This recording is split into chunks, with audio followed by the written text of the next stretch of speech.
have everyone's attention? I think we're about ready to begin. We really crawl. It's a Democratic debate tonight for the 10th Norfolk District for the seat vacated by James Valley. July 30th, 2012, just after 7:30. Tonight we have our two candidates for the Democratic seat. We have Mr. Jeff Roy to my right. Good evening. Good evening. Mr. Peter Padula to my left. Chief. We're going to start with Mr. Padula. We also have our two media personnel here. We have Steve Sherlock from Franklin Matters, which is an online blog. We can read that, or you can subscribe to that. We also have Mr. Rick Holmes from Wicked Local and the Metro West Media News, who's an editor and opinionist with the paper. You can read his articles many, many times. He's published probably 2, 3, 4, 5 times a week. So they will ask the questions. Our timekeepers over here, Mike Doherty, Bob Costello, Steve Gallo. So if we can begin, Mr. Padula is allowed to begin. That was decided by coin toss, and you have 5 minutes, Mr. Padula. Thank you, Chief. Thank you. My name is Peter Padula, and I'm running for the position of State Representative for the 10th Norfolk District for Franklin and Medway.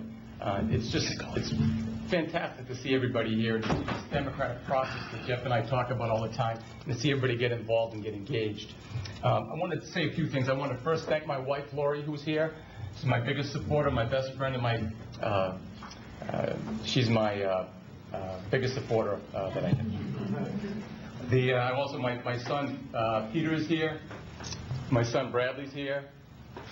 And my son Daniel's lifting, but he'll probably be here a little bit later. But my wife is my Abigail Adams. I forgot to mention that. I want to go through, tell you a little bit about myself. You people, if you haven't seen it in the papers already, I'll tell you a little bit about me. I'm 52 years old. I was born and raised in Franklin. I've worked a number of jobs. I worked at the House of Pizza when I was 10 years old. I worked cleaning floors at Continental Floors and cleaning the bathrooms. I worked for my uncle and his construction company, mixing cement and carrying bricks and blocks. I worked pumping gas at Marty's Exxon. I worked doing taxes in the center of Franklin for the H&R Block office. I've been very blessed for all the things I've done. I'm a 1977 grad of Franklin High School. My kids are also, Peter is going to be a senior at Assumption College this year. My son Bradley's going to be a freshman at Bryant University. I'm also a graduate of Southern New England School of Law. I have practiced in Franklin. I'm an attorney. I've had a law practice for 22 years. I practiced my insurance practice. Padula Insurance Agency has been in town for 28 years. So collectively, I have about 50 years of experience in town dealing with people and members of the community. I have had the privilege of serving as a special assistant district attorney under Jerry Leone for 3 years over in Middlesex County. I've also had the privilege of serving on the Norfolk County Advisory Board. I represent Franklin now, and I have for the last several years. I've been their clerk, secretary, and I've also been the chairman of their finance committee. I've also been the past president of the Western Norfolk County Bar Association. I'm a former bar advocate for Milford District Court and Rentham District Court. I did that for 5 years when I started practicing. I was on the transition team for Mike Morrissey, in which we actually got to interview a lot of the people, the employees that would come on board to work for Mike Morrissey in the Norfolk County District Attorney's Office. So all those people that prosecute, a great number of them, I've had the privilege of being able to interview them, make recommendations to Mike Morrissey as to their employability. I was on the Student Government Association for 4 years at North Adams State College, which I loved. You know, people always say college is the best years of your life, and we tell that to my son Bradley, who's going now. And college has always been, was great for me. My life constantly gets better. I've been very blessed, but I will say the one thing I liked the most in college was student government. And I played ball and boxed as well while I was there, but student government was one of the most fun things that I did. And I did it for all 4 years, and I never missed a meeting. I was on the Franklin Charter Commission. I sat on the Franklin Charter Commission back a while ago, and I got to learn about appointed positions in town versus elected positions in town. It was a great experience, and even using some of those experiences now as I come through town hall and talk to people around the community, I find that they have questions regarding certain things, like for the size of the community that we are, for example, a $100 million business. I hear people mention things about the fact that we're an elected, we have an elected town treasurer, and there's some questions about whether or not that should be an appointed position. So those are things I got to learn. I also was a coach in baseball and soccer and basketball for 13 years. Because I had 3 kids, some seasons I had 3 kids each season. 3 teams, and then with 3 seasons, sometimes that would be 3, 6, 9. Hopefully not all the time, maybe 3, 2, and 2. But I had the beauty of, and the benefit of working with the kids over quite a long period of time. If I'm elected as your state representative, I will fight for every dollar. I will make sure that we keep our economy competitive. I will be accessible, and I will be an effective voice for you on Beacon Hill. Thank you, Chief. Thank you, Mr. Padula.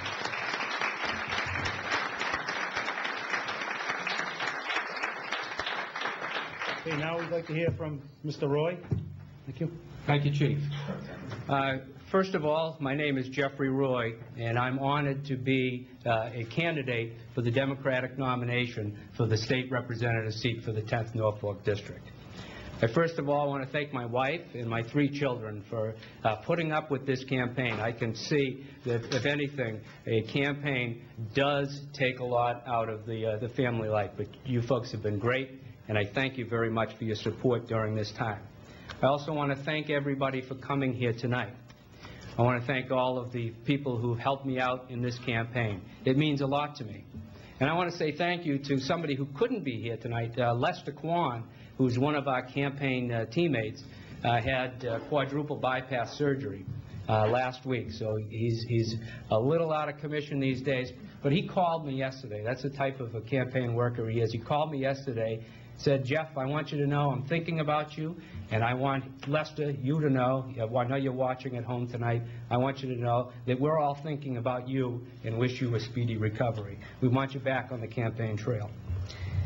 I also want to recognize the years of service that Jim Valley gave to this town. I don't want to talk about this race until I thank him for his 18 years of service. He was a great friend to this community, and it's clear from my visits with the residents of Franklin that he was well loved, and he deserves all the respect and honor and admiration that he got.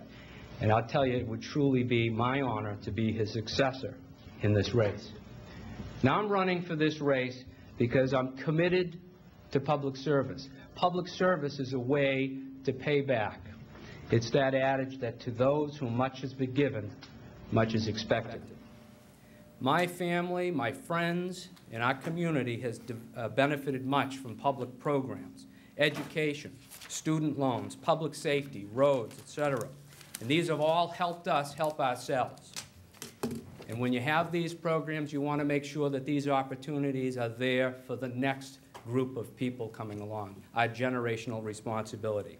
And when I learned that Jim Valley was stepping down, I knew it was my time to step up. We need an experienced leader to continue Jim's good work. We need someone to protect local aid to our district. And we need someone who can hit the ground running after the election. Ladies and gentlemen, I am that candidate. Let me tell you a little bit about my background. My wife and I have raised 3 beautiful children, all educated in the Franklin Public Schools. I spent 26 years as a lawyer working hard to obtain justice for men and women in the court systems. Being in a courtroom as a lawyer for people is a great training ground for what we will face up on Beacon Hill. And that work will translate very well up on Beacon Hill. For 14 years, I had the honor and privilege of working with probably one of the greatest teams in education, and that was my work on the building committee and the school committee here in Franklin. And it's unique to serve on a school committee in the birthplace of Horace Mann. Everyone is committed to that ideal of public education and giving the best to our children in this community. In 2010, that school system was touted as a spotlight district in the United States for its high return on investment in education. We were rated as highly efficient on all 3 of the productivity metrics covered by that study. 3 years earlier, our community was rated as one of the top 10 places to raise a family in the United States. And that, they called out our educational system as one that was way above average. We introduced innovative programs in our system which make Franklin a model school system in the state. And I was proud to be a part of that team that's going to deliver a new high school to this community within the next 2 years. And in my tenure on the school committee, we introduced 2 new middle schools, 2 new elementary schools, and an early childhood development center. We've always been committed to high performance and efficiency, and I was proud to work on that team. Now I serve on Franklin's Town Council, taking on more global community tasks, taking on public safety, roads, elder services, facilities, and other issues that make this community great. In each of these arenas, I have been tested. I've been called upon to make very difficult decisions over the 14 years, town budgets, school budgets, building committee budgets. And working on those issues have made a great difference for this community. I'm overwhelmed by the support we've gotten in this race to date, and I know that we have to work together to make this race and this system effective, and I want to bring that spirit, energy, and compassion to Beacon Hill. Thank you very much.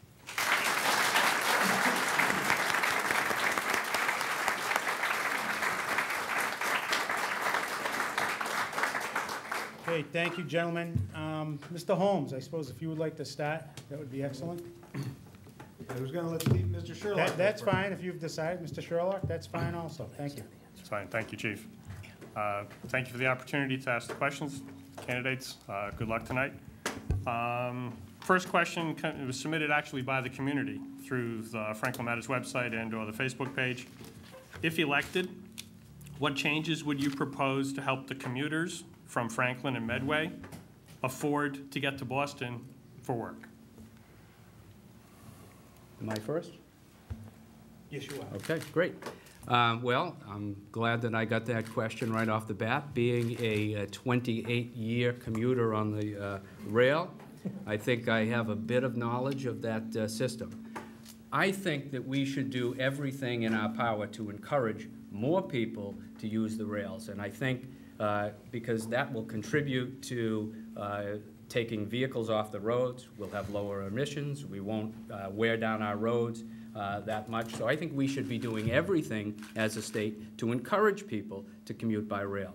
If that means we have to subsidize the tickets to encourage people to commute, then I think we should go ahead and do that. I think we should make parking more accessible for people at the commuter rail, offer more spaces. Let's not charge for parking at these spaces. Let people park for free so that we encourage them to leave their cars here. I know on the master plan committee, we've actually talked about introducing bike lockers at the train stations to encourage people to bring their bikes and give them a safe place to lock them up. I think we have to do better in terms of collecting fares on the commuter rail system. We should be policing every aspect, encouraging the purchase of monthly tickets, perhaps offer a greater discount to get people to purchase these monthly tickets. Whatever it takes, let's fill those trains, let's conserve energy, and let's protect the environment. Thank you very much.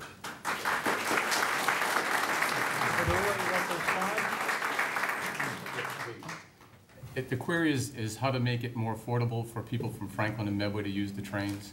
Well, I think simply put, the way to do that would be to see if, in fact, there's any more assistance that could come down from the legislature.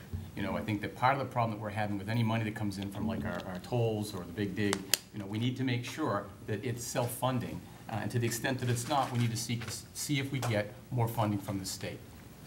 Thank you, Mr. Chairman. Thank you, Mr. Padula. Okay, gentlemen, next question, I believe. Sure. Yes, one of the most hotly debated issues in the legislature this year has been a sentencing reform bill that denies parole for certain offenders, habitual offenders, and also reduces some mandatory minimum sentences. I'd like to know how each of you feel about that legislation and if there should be more done to reform our criminal sentencing. Well, am I going first on every question or just alternate? Okay, Mr. Padula. You're talking about the 3 strikes bill, I believe, which Yes. says that if there's 3 felonies, there's no discretion on the part of the judges. It's my understanding the governor's proposed some legislation to try to soften the blow on the 3 strikes law. In other words, if the judges have no discretion and the claim is that they have some, then the governor wants to be able to put some discretion into the bill. I don't necessarily think that's a bad idea. Being an attorney and dealing in the criminal defense arena, sometimes there are certain things on the felony side that may not give rise to the three strikes, where the three strikes law should apply. So I think the problem is you need to take these criminal cases on a case-by-case basis. I think allowing the judges a little more latitude would probably be the better way to handle it, so that they can look at it, if it's a third strike situation, and then make a determination based on the nature of the offense, the amount of time that it could carry, the nature of the prior offenses, and take all those into consideration, those factors, and then make the decision that way. So I think that maybe more discretion in the judge's hands would be the appropriate way to handle that. Thank you.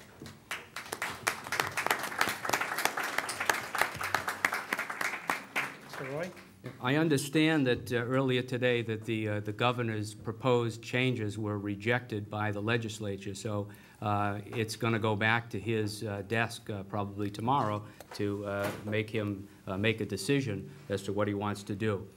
In any event, I think given what is going on with the bill as written, I think it's going to be revisited by the legislature. It's certainly going to be a bill that's going to lead to a number of appeals, because it takes away a lot of the discretion that was afforded to judges. It's also going to lead to some prison overcrowding as a result of this, and I think it's going to end up costing the Commonwealth more money to implement this system. So I think it needs to be revisited. The SJC has already weighed in. The Supreme Judicial Court has written a letter to the governor indicating some of the problems with that legislation. That being said, I do believe that we need to be tough on crime.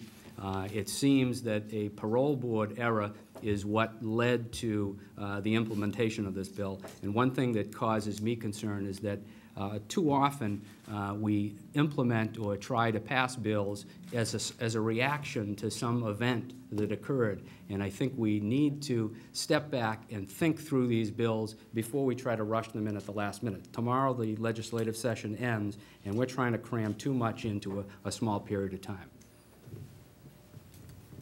Thank you. All right, our next question, again from the community.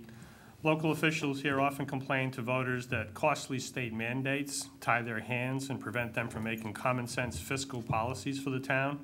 What will you do as state rep to remove burdensome state mandates and untie the local official hands? Steve, that sounds like a question I would have submitted. I have been one, certainly seeing on the school committee, unfunded mandates was probably the most difficult thing we had to contend with on a regular basis. I think as a legislature, we have an obligation and we have a duty before we pass a bill to do an analysis of what it's going to cost to implement that bill. In that respect, I would encourage the submission of a bill that's going to require some mandate on some local community first be sent to the auditor's office. The auditor can review the bill and provide an analysis to the legislature as to what it's going to cost. Simple things like, I can recall some of the bills that came before us at the school committee. There was a measure to require school districts to buy a $60,000 machine to clean mouthpieces on woodwind instruments. We've been hit with mandates to measure BMI of students. We've been hit with mandates to implement training for using defibrillators. These are good measures and well-intentioned measures, but the thought about how to pay them in a struggling community hasn't been implemented, so we need to take better care to track those and use the auditor's office for that purpose. Thank you.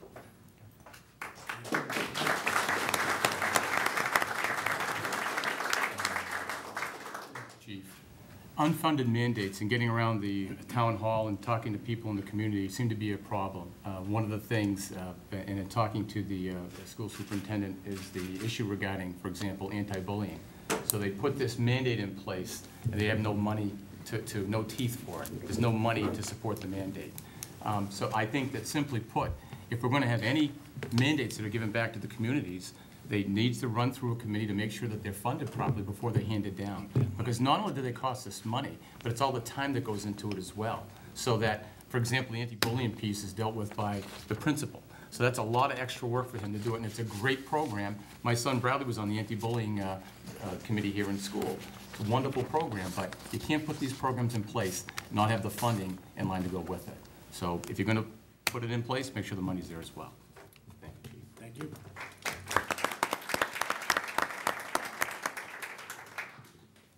Next question. It's difficult for any state rep, particularly a freshman state rep, to leave a mark at the State House. In what area would you like to have an impact, and where would you start? Mr. Padula. Well, I think that that's something I talked to Jim Valley back a while ago, and he says that anyone, for the first 2 years, you're going to be carrying the dummies. When I played football in high school for Coach Leone, I didn't start playing until my junior year because my father wouldn't let me play until I grew bigger than he did. And my whole junior year, even though I started, I got to carry the dummies. So make no mistake, we can say everything we want to say here in front of you guys, but for the first 2 years, we're carrying the dummies. We're going to have to get around, meet people, know people, get the lay of the land. Find out what's going on here in the community, what's important to people. Because you know what's important to people? Chapter 70 funds, Chapter 90 funds, local aid, jobs, the economy. That's what's important.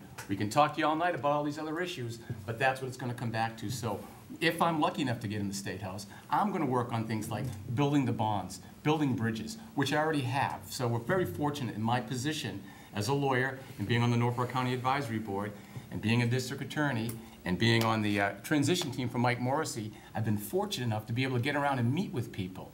And these people they're good to work with, and they know these are no quick fixes to the problems that we're going to have, but make no mistake, we're carrying the dummies for the first 2 years. Having said that, we're going to make sure our voices are heard. If there's any issues that the people have locally, I'm going to make sure I get around and talk to people. You'll always be able to get me, and I'll let you know on Beacon Hill. Your voice will be heard by me on Beacon Hill.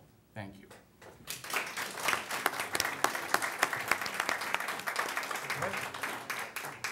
I think the most important priority for me as a freshman legislature would be maintaining levels of local aid that Franklin has come to rely on in forming its budgets. I have an intimate working knowledge of the local government here in Franklin.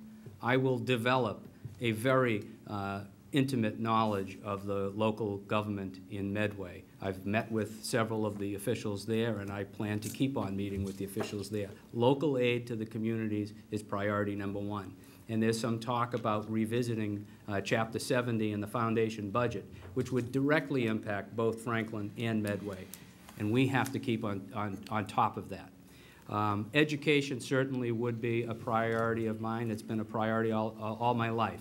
The needs of public education are important. I would ask the Speaker for an appointment to the Education Committee.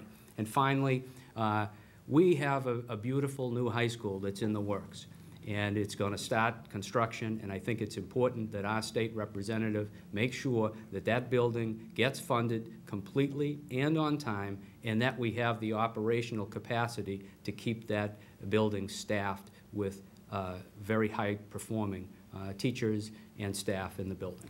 Thank you.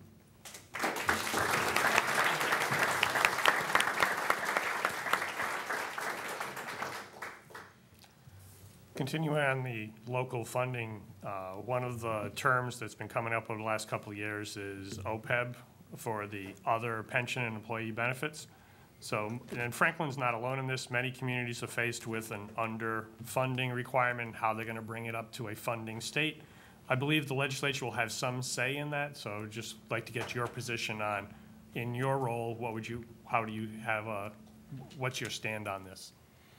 Well, I would say that the state has to show leadership on this issue. Not only the local communities have unfunded liabilities, but the state currently has an unfunded pension liability of $20 billion and an unfunded OPEB liability of $15 billion.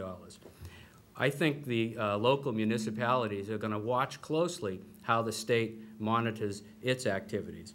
Here in Franklin, we have an unfunded OPEB liability, and what we're doing is each year dedicating some of the free cash, some of the money that we have in our budget, actually budgeting money to build up that fund The state has allowed us to create a trust fund, to contribute on an annual basis to build that reserve.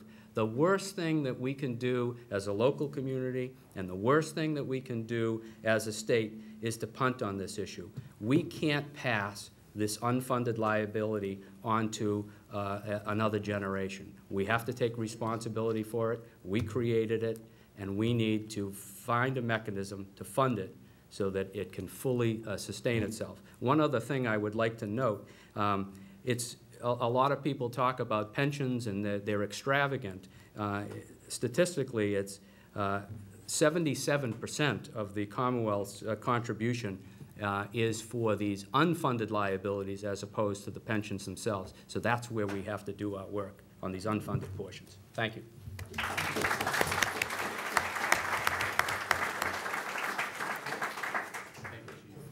You know, I'm working with county government, which is, we have an OPEB issue, and I learned about it there at the county level. And so we have it here at the town, we have it at the county, and we have it at the state. In a meeting with the town administrator recently, he said one of the big issues, the big problems that they have is OPEB. And while we have a small sinking fund set aside now, it is a big problem. We have it locally, county, and statewide. So I think what I would suggest is that there are very few communities in the state that actually have started these OPEB funds to start to deal with this issue. I think what the state needs to do is to step up to the plate. Let's get a fund going and have some portion of money that goes into this fund so it'll help not only us as we've started our fund, but other communities as well to jumpstart and put money into these funds, because this is not going away. And what happens is, as more people retire and go into this fund, there's not enough money now, and as we bring more people on, that obligation keeps getting higher. So that we need to see if the state will step up, put a plan in place, let's get some money started so we can get this fund and get it growing faster than we have now.